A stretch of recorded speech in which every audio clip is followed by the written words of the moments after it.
हाय बच्चों, आज हम लोग किसलय बुक का 4 लेसन पढ़ेंगे।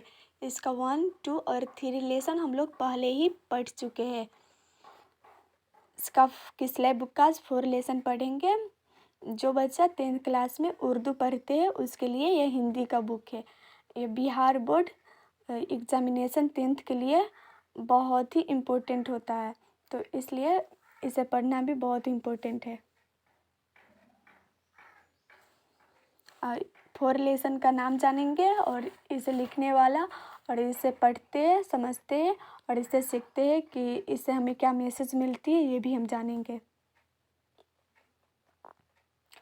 आप लोग से कहना ये है कि आप लोग पूरे वीडियो को बिना स्किप किए ध्यान से सुने और समझने की कोशिश कीजिए। आप ध्यान से सुनेंगे तो बहुत आसानी से समझ पाओगे और जब बहुत आसानी से समझ जाओगे तो आप अपने एग्ज़ाम में एकदम ईजिली तरीके से हर एक क्वेश्चन आंसर का जवाब लिख पाओगे। Let's start the video. 4 lesson का नाम है बाल गोविंद भागत। यह एक रेखा चित्र है जिसे राम वृक्ष बेनीपुरी ने लिखा है। बाल गोविंद भगत एक रेखा चित्र है जो राम वृक्ष बेनीपुरी के द्वारा लिखी गई एक रेखा चित्र है। अब ये जानेंगे कि रेखा चित्र क्या होता है। तो रेखा चित्र एक ऐसे गद्यांश है जिसमें किसी व्यक्ति की वेशभूषा, उसका रहन सहन, सारी चीज़ लिखा हो, तो उसी को रेखा चित्र कहते हैं। राम वृक्ष बेनीपुरी एक ऐसा रेखा चित्र लिखे है जिसमें बाल गोविंद भागत के बारे में रेखा चित्र लिख करके ऐसा लोगों को मैसेज दे रहे हैं कि ईश्वर धर्म पालन, आडंबरों या अनुसंसाधनों के निर्वाहन में नहीं बल्कि आचरण की प्रवृत्ता और शुद्धता में होता है। मतलब ये है कि राम वृक्ष बेनीपुरी इस रेखा चित्र के द्वारा दुनिया को ये मैसेज दे रहे हैं कि जो ईश्वर होते हैं वह धर्म पालन, आडंबरों या अनुष्ठानों की निर्वाहन में नहीं बल्कि आचरण की प्रवृत्ता और शुद्धता में होता है। तो ये बहुत ही मतलब बहुत अच्छा है, रेखा चित्र है। ये पढ़ने में भी बहुत अच्छा लगता है और आप लोग इसे सुनेंगे भी तो बहुत ही अच्छा लगेगा। ये बहुत एक इसमें कॉमेडी बहुत अच्छा है, एकदम हंसी टाइप का कविता है, रेखा चित्र है ये। तो हम लोग अब देखते हैं 4 लेसन बाल गोविंद भगत जो रेखा चित्र है इसे पढ़ते हैं और इसे समझते हैं कि इसमें क्या क्या है और इससे हमें क्या क्या मैसेज मिलता है, ये भी जानते हैं।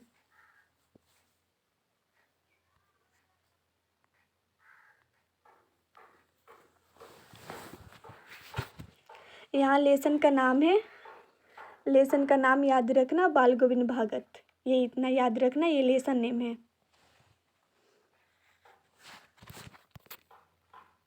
और इसे लिखने वाला राम वृक्ष बेनीपुरी है।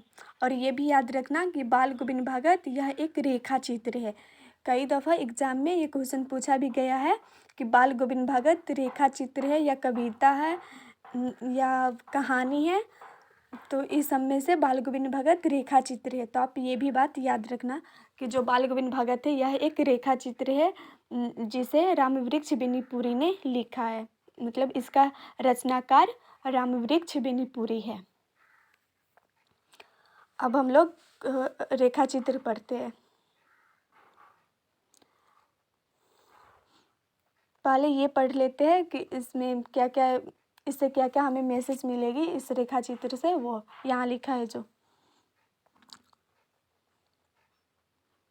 राम वृक्ष बेनीपुरी रचित रेखा चित्र बाल गोविंद भागत धर्म के इस मर्म का उद्घाटन करता है कि धर्म पालन, आडंबरों या अनुसंधानों की निर्वाहन में नहीं बल्कि आचरण की प्रवृत्ता और शुद्धता में है। नायक बाल गोविंद भागत गृहस्थ है। इसकी वेशभूषा भी साधुओं जैसी नहीं, लेकिन इनकी दिनयाचार्य और निर्णय मनुष्यता की सच्ची और सही परिभाषा रचने में सहायक है। इस पाठ के माध्यम से आप एक नई गद्य विद्या रेखाचित्र की विशेषताओं और रूप से भी परिचित होंगे।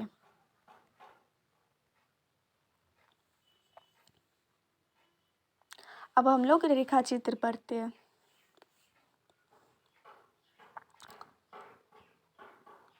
बाल गोविंद भागत मझौले कद के गोरे चिपटे आदमी थे, 60 के ऊपर के ही होंगे। अब जो बाल गोविंद भागत थे वो मझौले मतलब ज़्यादा लंबे नहीं, मीडियम साइज के थे, गोरे चिपटे आदमी थे, मतलब मर्द थे। बाल गोविंद भागत 60 के ऊपर के ही थे और उसका उम्र 60 के ऊपर के है। बाल पक गए थे और उसका बाल भी पक गया था। लंबी दाढ़ी या जूट जाट तो नहीं रखते थे, किंतु हमेशा उनका चेहरा सफ़ेद बालों से ही जगमग किए रहता। और जो बाल गोविंद भगत थे वो ज़्यादा जूट जाट में भी नहीं रहते थे और उसका चेहरा जो था वो हमेशा सफ़ेद बालों से ही चमकता रहता था। मतलब उसका सफ़ेद बाल जो चेहरा पर होता है, दाढ़ी, उसी से उसका चेहरा हमेशा चमकता रहता था। कपड़े बिल्कुल कम पहनते, कमर में एक लंगोटी मात्र और सिर में कबीर पंथियों सी कनफटी टोपी। जब जाड़ा आता एक काली कमरी ऊपर से ओढ़े रहते। जो बाल गोविंद भागत थे वो ज़्यादा कपड़े भी नहीं पहनते थे, एकमात्र लंगोटी जो होता है वही कमर में बांधे रहते थे और जब जाड़ा आता था तो ऊपर से काली कंबल जो होता है वो ओढ़ लेते थे। मस्तक पर हमेशा चमकता हुआ रामानंदी चंदन, जो नाक के एक छोर से ही औरतों के टीके की तरह शुरू होता। अब वो जो बाल गोविंद भागत थे वो औरत की तरह रामानंदी जो चंदन होता है उसी का वो चंदन नाक के एक छोर से दूसरे छोर तक लगाए रखते थे। तो ये भी याद रखना कि बाल गोविंद जो भगत थे वो रामानंदी चंदन लगाया करते थे।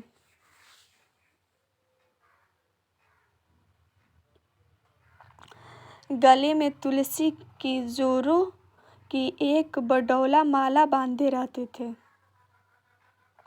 ऊपर की तस्वीरों से यह नहीं माना जाए कि बाल गोविंद भगत साधु थे, नहीं, बिल्कुल गृहस्थ।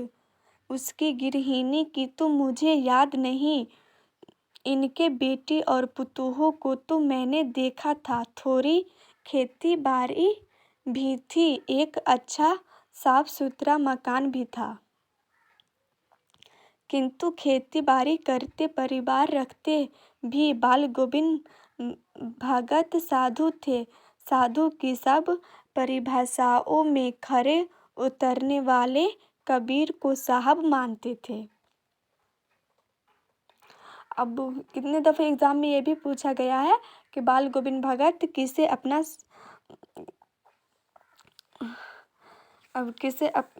किसे मानते थे और किसकी गीत गाते थे।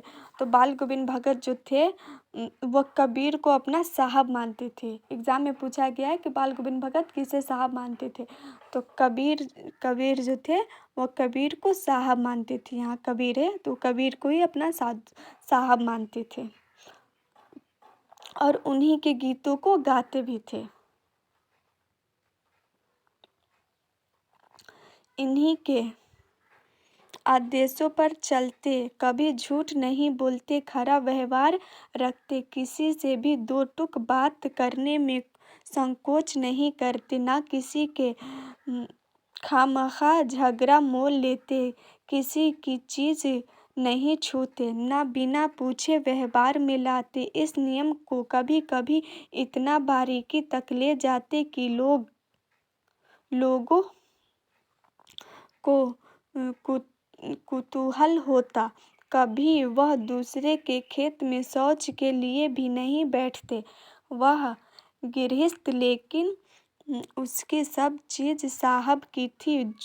जो कुछ खेत में पैदा होता सिर पर लादकर पहले उसे साहब के दरबार में ले जाते, और जो कुछ भी उसके खेत में उपजता था वो सारे अपने सर पे लादकर साहब के दरबार में ले भी जाते थे। जो उसके घर से 4 कोस दूर पर था, एक कबीरपंथी मठ से मतलब वह दरबार में भेंट रूप में रख लिया जाता और प्रसाद में जो उन्हें मिलता उसे घर लाते और उसी से गुजारा चलाते। और जो वहाँ से उसे प्रसाद के रूप में मिलता था बाल गोविंद भगत को, वो अपने घर ले आते थे और उसी से अपना गुजारा करते थे।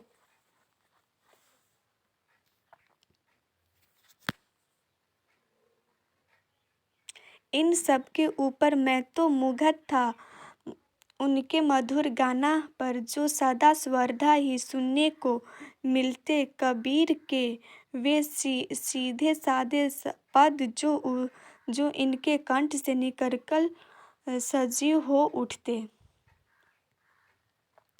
आषाढ़ की रिमझिम है, समूचा गांव खेतों में उतर पड़ा है। कहीं हल चल रहा है, कहीं रोपनी हो रही है। धान के पानी भरे खेतों में बच्चे उछल रहे हैं। औरतें कलेवा लेकर मेड़ पर बैठी है। आसमान बादल से घिरा, धूप का नाम नहीं, ठंडी पुरवाई चल रही। ऐसे ही समय पाकर आपके कानों में एक स्वर तरंग झंकार सी कर उठी। यह क्या है, यह कौन है, यह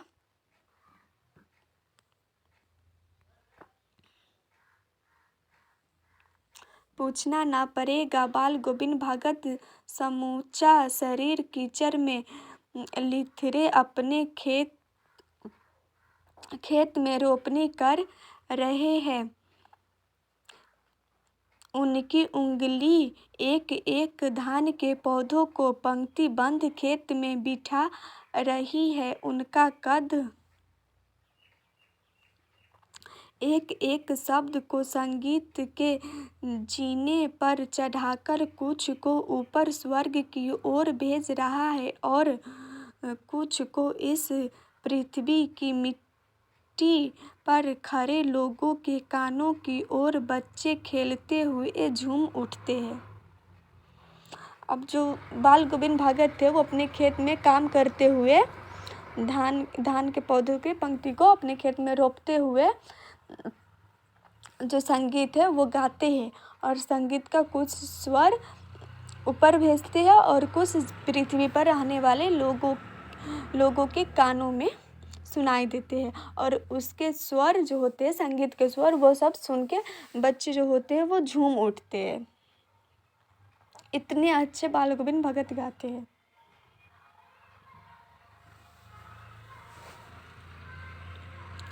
मोर पर खड़ी औरतों के होठ कांप उठते हैं।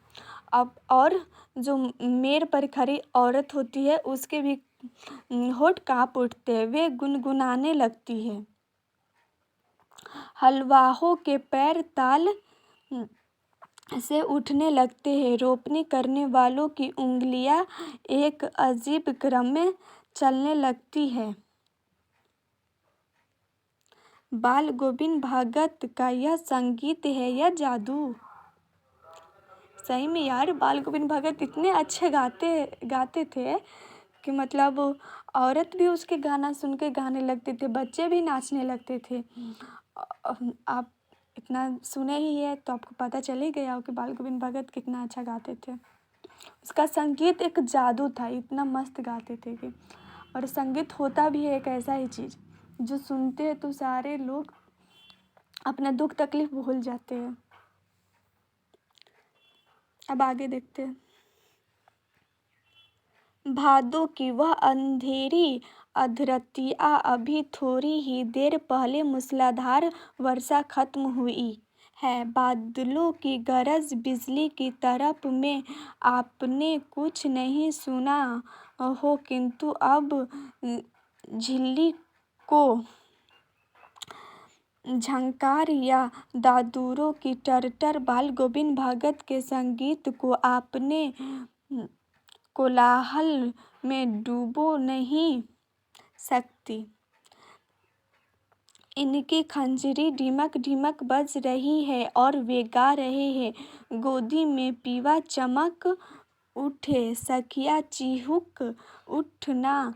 हाँ, पिया तो गोद में ही है, किंतु वह समझती है कि वह अकेली है। चमक उठती है, चिहुक उठती है उसी भरे बादलों वाले भादों की आधी रात में। उनका यह गाना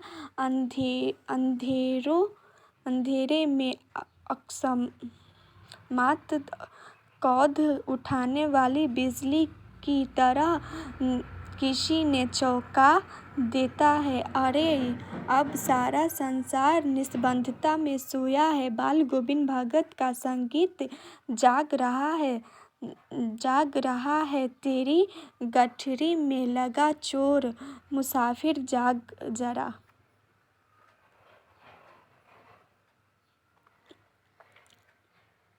कार्तिक आया नहीं कि बाल गोविंद भगत की प्रतिभा शुरू हुई, जो फागुन तक चला करती।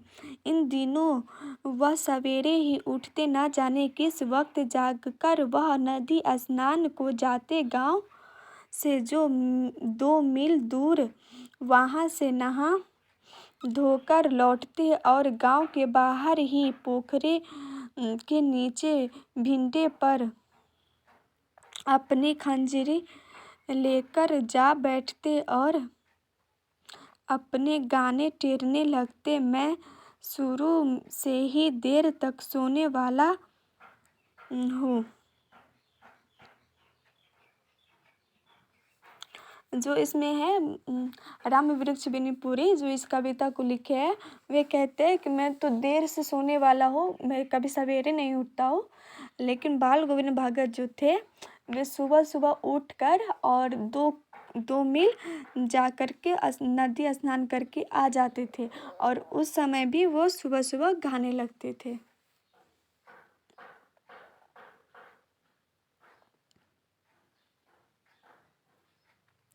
किंतु एक दिन माघ की उस दांत किटकिटाने वाली भोर में भी उसका संगीत मुझे पोखरे पर ले गया था। अभी आसमान के तारों के दीपक बुझे नहीं थे। हाँ, पूरब में लोही लग गई रहा था। सारा वातावरण अजीब रहस्य सा अवित्र मालूम पड़ता था। उस रहस्यमय वातावरण में एक कुश की चटाई पर पूरब मुँह काली कमली ओढ़े बाल गोविंद भगत अपनी खंजरी लिए बैठे थे। उनके मुंह से शब्दों का ताला लगा था। उनकी उंगलियां खंजरी पर लगातार चल रही थी। गाते गाते इतने मस्त हो जाते, इतने सुरूर में आते, उत्तेजित हो उठते कि मालूम होता अब खड़े हो जाएंगे।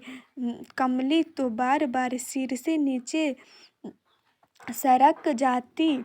मैं जारे से कपा रहा था, किंतु तारे की छाँव में भी उनके मस्तक पर श्रम बिंदु जब तक चमक ही पड़ते।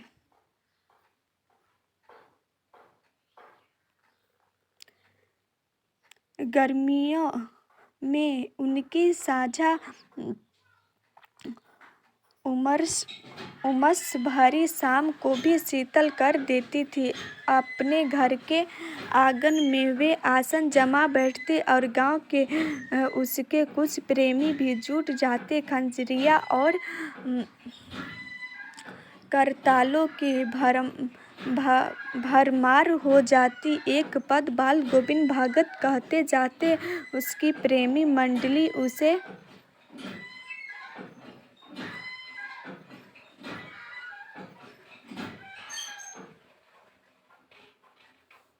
दोहराती तिहराती। धीरे धीरे स्वर ऊंचा होने लगता। एक निश्चित ताल, एक निश्चित गति से। उस ताल स्वर के चढ़ाव के साथ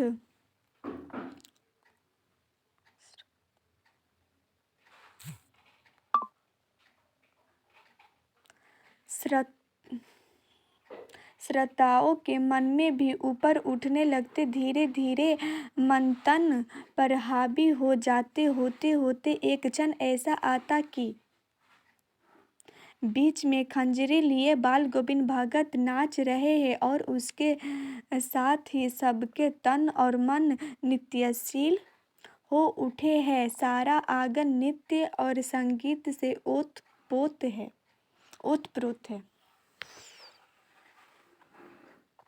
बाल गोविंद भगत के संगीत साधन का चरम उत्कृष्ट उस दिन देखा गया जिस दिन उसका बेटा मरा इकलौता बेटा था। वह कुछ सुस्त और बोदा सा था, किंतु इसी कारण बाल गोविंद भगत उसे और भी मानते। इनकी समझ में ऐसे आदमियों पर ही ज्यादा नजर रखनी चाहिए या प्यार करनी चाहिए, क्योंकि ये निगरानी और मोहब्बत के ज्यादा हकदार होते हैं। बड़ी साध से इसकी शादी कराई थी। पतोहू बड़ी ही सुभग और सुशील मिली थी। घर की पूरी प्रबंधिका बनकर भगत को बहुत कुछ दुनियादारी से निवृत्त कर दिया था। उसने उनका बेटा बीमार है इसकी खबर रखने की लोगों को कहा फुर्सत, किंतु मौत तो अपनी ओर सबका ध्यान खींचकर ही रहती है। हमने सुना बाल गोविंद भगत का बेटा मर गया। कुतूहलवश उसके घर गया। देखकर दंग रह गया। बेटे को आंगन में एक चटाई पर लिटाकर एक सफेद कपड़े से ढाक रखे है। वह कुछ फूल तो हमेशा ही रोपते रहते। उन फूलों में से कुछ तोड़कर उस पर बिखरा रखे हैं। फूल और तुलसी दल भी सिरहाने एक चिराग जला रखा है और उसके सामने जमीन पर ही आसन जमाए गीत गाए चले जा रहे हैं। वही पुराने स्वर, वही पुरानी तल्लीनता। घर में पतोही रो रही है जिसे गांव की स्त्रियां चुप कराने की कोशिश कर रही है, किंतु बाल गोविंद भगत गाए जा रहे हैं। हाँ, गाते गाते कभी कभी पतोहू के नजदीक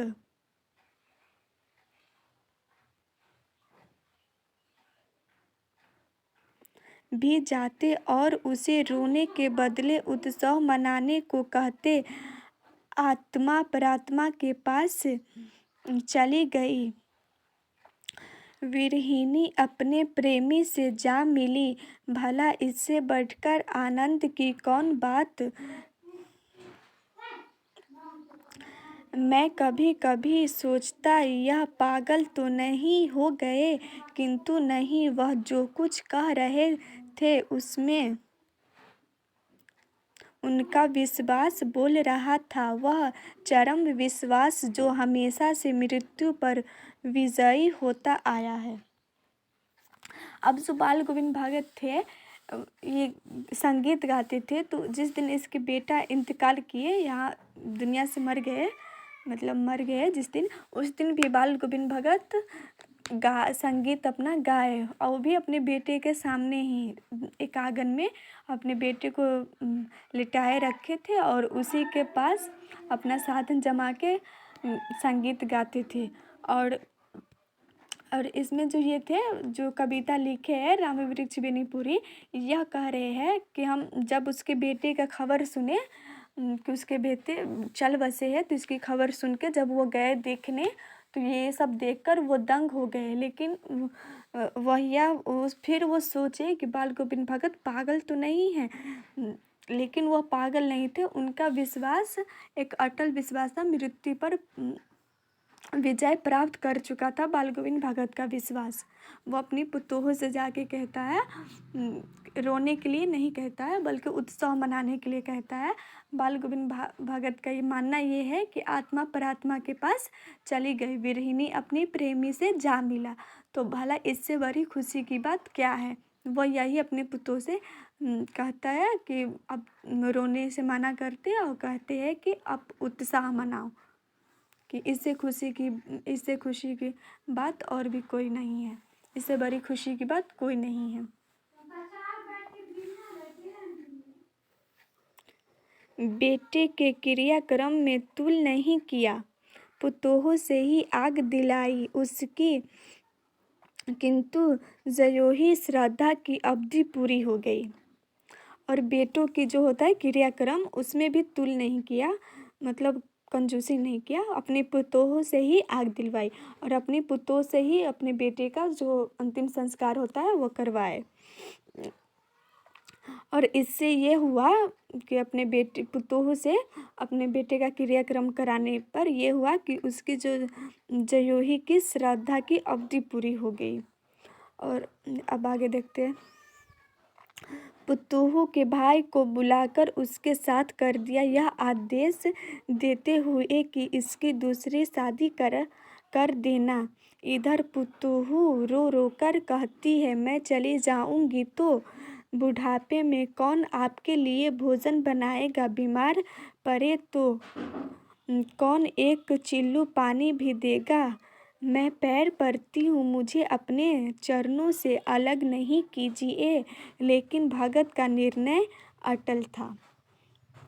अब जो बेटा का इंतकाल के बाद पुतोह के भाई को बुलाकर उसके साथ कर देते हैं बाल गोविंद भगत, और ये आदेश देते हैं कि इसकी दूसरी शादी कर देना है।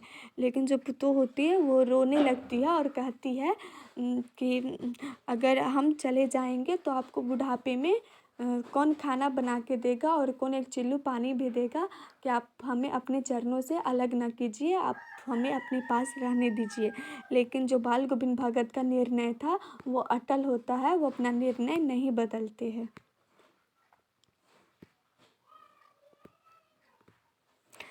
तू जा नहीं तो मैं ही इस घर को छोड़ कर चल दूंगा। और जब पुतोह कहती है तो फिर वो कहता है पुतोह से कि अब तू जा नहीं तो मैं ही इस घर को छोड़ के चला जाऊंगा। तो इसलिए पुतोह अपने बाल गोविंद भगत की बात मानकर अपने भाई के साथ चली जाती है। यह थी उनकी आखिरी दलील, और इस दलील के आगे बेचारे की क्या चलती।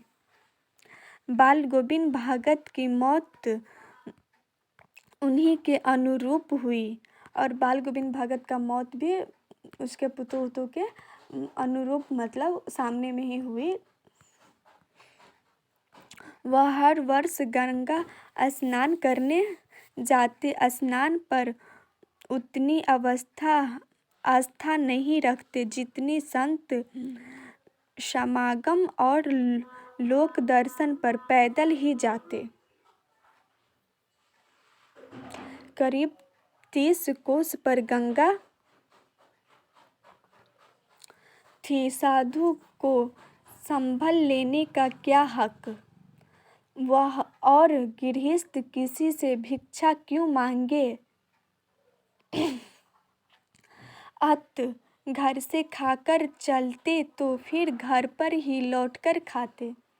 रास्ते भर खंजरी बजाते गाते, जहाँ प्यास लगती पानी पी लेते। 4-5 दिन आने जाने में लगते, किंतु इस लंबे उपवास में भी वही मस्ती। अब बुढ़ापा आ गया था, किंतु टेक वही जवानी वाली।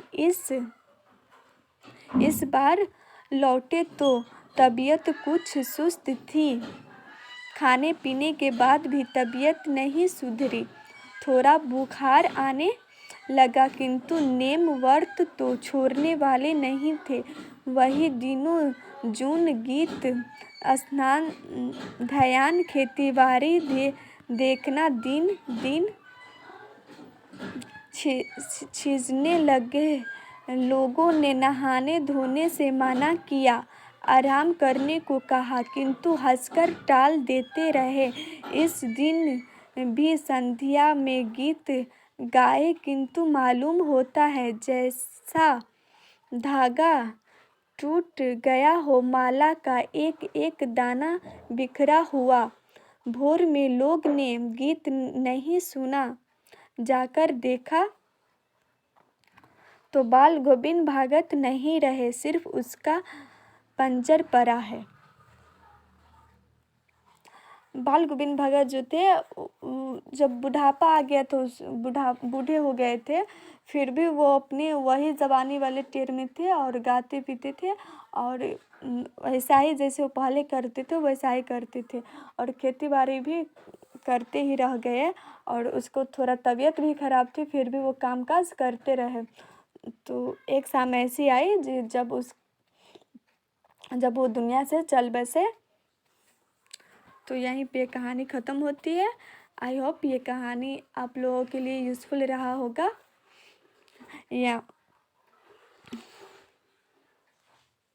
यहाँ राम वृक्ष बेनीपुरी लिखा है, जिसके द्वारा यह रेखा चित्र लिखी गई है। तो ये राम वृक्ष बेनीपुरी, ये नाम याद रखना कि जो बाल गोविंद भगत रेखा चित्र है, ये राम वृक्ष बेनीपुरी लिखे हैं। अब नीचे शब्दार्थ देखते हैं। कमली, कंबल। कमली मतलब होता है कंबल। कलेवा, सुबह का जलपान, यात्रा करते समय साथ रखा गया भोजन। पुरवाई, पूरब की ओर से बहने वाला हवा। अधरतिया, आधी रात। खंजरी, डफली के ढंग से परंतु आकार में उसका छोटा एक वाद्य यंत्र। निस्बंधता, सन्नाटा, सुनसान। लोही, प्राप्त काल की लालिमा। अवित्र, ढका हुआ। कुश, एक प्रकार की नुकीली घास। बोदा, कम बुद्धि वाला। संभल, सहारा। जीने, सीधी। पंजर, मृत्यु शरीर लाश। शुभग, सुंदर। यहाँ नीचे क्वेश्चन आंसर है, ये क्वेश्चन आंसर है जिसे हम नेक्स्ट वीडियो में बनाएंगे। तो फिर आप लोग वो नेक्स्ट वीडियो भी देख लेना। क्वेश्चन आंसर को हम नेक्स्ट वीडियो में पढ़ेंगे। Thank you so much watching this video. आप लोग चैनल को सब्सक्राइब कर देना। आपको इस चैनल पे पूरे बुक का reading, question answer, MCQ question answer सारे चीज़ मिलेगा। तो आप लोग चैनल को सब्सक्राइब कर देना और लाइक कमेंट भी कर देना। मिलते हैं नेक्स्ट वीडियो में, तब तक बाय।